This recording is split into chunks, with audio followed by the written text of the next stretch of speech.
We're finally here for the 12th day of our Dev Ready podcast Christmas Guide to AI with Gareth, and here's just a bit of a chat around AI and what we found over the course of the year and what to look forward to next year. Gareth, I'll let you take it away. Ho, ho, ho. Merry 12 days of AI Christmas. There's things that I see for 2026 is a stack of people are going to move over to Android devices because Google is going to just move further and further ahead. Like it's really, so if you've got a Gemini enabled device, that's going to make a lot of people move across to it. We're going to see ads big time in ChatGPT. And that's going to open a whole can of worms because ethics and not just ads, but deeply personalized in context advertising, is that the right thing? And how will you know you're even being marketed to anymore? It's not just like Google ads where they're curating. Yep. It'll be weaved into the content and you won't know you're being sold to like an 80s movie where they're holding up a can to the screen and buy this. Yeah, exactly. Like Wayne's World when they're drinking Pepsi. Yeah. And then there's going to be a big, even more, like we'll see more language about sovereign AI capabilities, but not just high level thoughts in the press. Australia really getting its act together to start to actually realize that we need to get that happening. Yeah, I think a lot of that rhetoric is then coming from the other major players around the world as well. So there's that recent announcement from America. It's Project G something. I can't remember what it's called. But that's their AI investment that they're saying is going to be as big a technological push as the NASA in the 60s to get people to the moon and the Manhattan Project. Like that's the level of detail and funding they're putting into this because they understand that whoever owns this space then sort of owns the direction and the culture of the way people are talking about things and the movement, because it's going to be infused in there, like you mentioned with the ads. You don't even know what's happening. And then if someone else has something that's better, then you're outpaced and then you can't catch up. And I think it's also, what is this? So we're 2026. Really, a lot of people were starting to play around a bit with ChatGPT. Was it 2023? 2024, it really sort of became mainstream. 2025, it was sort of moving from the sort of mainstream, like 2024 to 2025, like mainstream playing around. Businesses really starting to do it. So the big pattern we saw in 2025 was it was much easier to sell AI. Like 2024, people wanting to talk about it, but not as many people were willing to put cash to it. Yep. We got asked to do a whole lot more training in 2025, but even that was the tip of the iceberg. So I think you'll have super users who've been using it a lot for a couple of years now. I just think in 2026, we'll see new business models emerge and new businesses that we can't even really think about now, because that sort of 1 or 2 years of adopting it a lot will start to really, that iceberg analogy where you're up the top. We've been playing around the tip of the iceberg. We'll start to see more people burying underneath and doing stuff that was just unheard of before.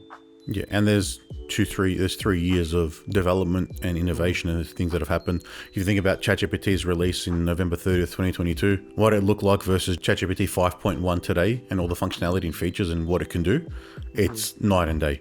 I think that's going to be one of the biggest things is the ability of these tools to constantly iterate, and they're all outpacing each other to try and bring out the next thing. So everyone jokes about there being the newest model every week, but there literally is. Was it Grok 4.1 one day was the best model in the world, the next day Gemini 3 Pro is the best model in the world. It happened a day apart. So it's really getting the ability to then use those tools the right way and understand what's actually possible in them.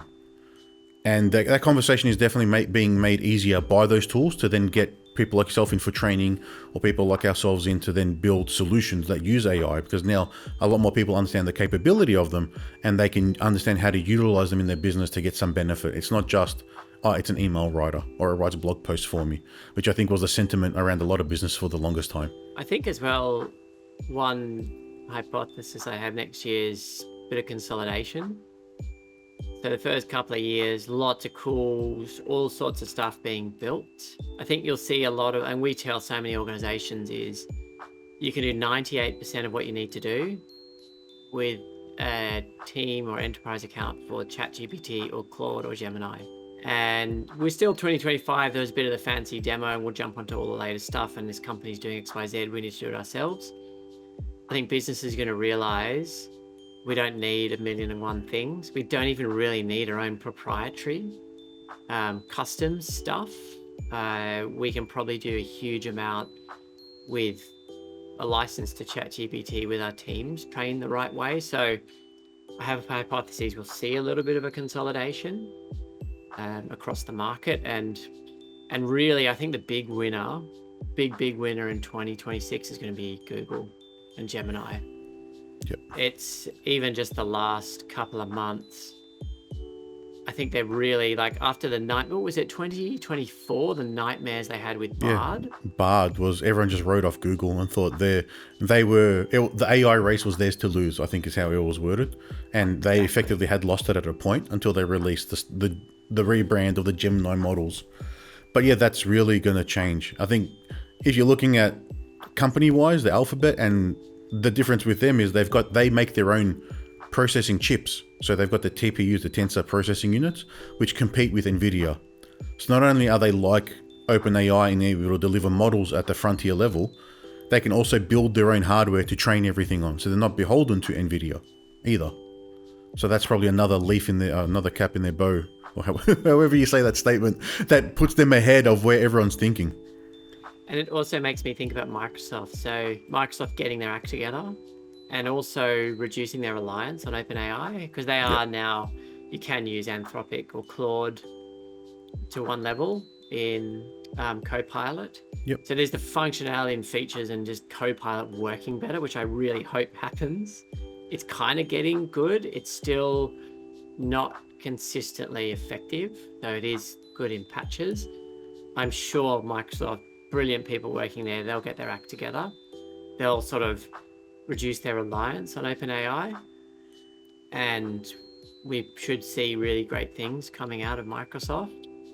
And then it'll really be that battle between you get Microsoft and Gemini, because if Anthropic and Claude and ChatGPT are inside sort of Copilot, it really is this, well, my belief, I could be completely wrong here, my belief, you got your Microsoft and Google, and I'm really fascinated to see what role the Chinese models play. Like Europe, after Mistral, I think we're just, and the changes with regulation over there, I just don't know what, if anything, is going to come out of Europe next year. Well, Anthropic's the one leading probably the Europe space with more regulation and probably more emotional intelligence and review of models, where you've got, the OpenAI just running ahead, leading everything, and then Grok probably not too far off, but they do have access to a lot of data that the other companies don't have, which will be interesting. But yeah, what you mentioned there with Google and Microsoft, they do own the productivity suite for businesses effectively. You're the G Suite or you're Microsoft. There's no real other option if you're an organization. So if they can get that embedded use right, you don't necessarily need to go to ChatGPT anymore or Claude, because you're in the tools, it's got context. The context is what makes the difference. That's why I don't swap to Anthropic, because I've been using OpenAI for 3 years now. It's got all my chats, there's a lot of context and memory there. I don't want to have to then shift and move things because it knows stuff. Yeah. The other thing I think when I'm thinking about 2026 is the continued rise of that term AI slop. It's kind of different to slop, but like AI-driven spam. Spam is spam. End of the day, it's just AI is going to put it on steroids. So I'm getting regular outbound AI calling. I get, every time I post something on LinkedIn, I'm getting the AI-driven automated messaging. We're going to get more of that. But what that's going to mean is people are going to value the human connection more. I think there was people hypothesizing in 2025 about, well, if AI can generate art, human-generated art would be given a certain value. Like AI-generated art is awesome, but I do believe that there's going to be a premium attached to human-generated content, human interactions. There are even groups up where I live around the Gold Coast and Byron. There was going to be the Signal, but the Remix Collective is there. They're really focusing on bringing humans together to learn about AI.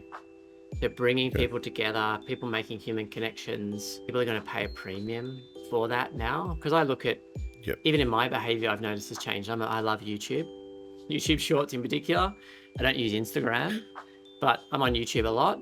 And the AI generated videos, the fake videos, I'm just like, even though they look super real, I think there's a bit of like apathy now coming through some of the content that's coming through my channels. So I don't know where I'm going to end up viewing stuff or connecting with stuff, but I think that's going to impact a lot of people. There's going to be a bit of fatigue, like just because you can create it, just because you can create that TikTok video, maybe there's a premium on really creative things done in that channel. So I think about Bruce Ryder AI. I don't know if you've come across him, Anthony, but he's heard of him.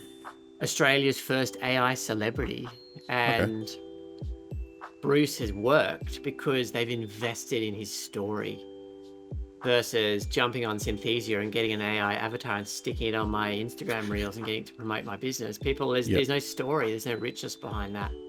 So there's this bit of like a tension between you invest in the development of AI characters and they have a story behind them, people gravitate to that. Where if you're just cut and paste a prompt, dump it in, I think people are going to get a bit of fatigue with those things. Yeah, I think it's going to be more down to the crafts person. It's going to be more the craft of the object or the item you're consuming. On those AI videos, I see a lot of them. The only ones that actually catch my attention are, I'm not sure if you've seen the ones with the chiropractors.